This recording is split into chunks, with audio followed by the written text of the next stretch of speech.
Merapi tertutup awan. Gunung Singgalang pun juga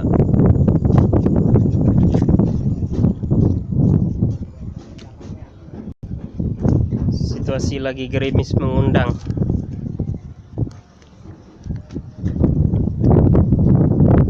Tuh Singgalang,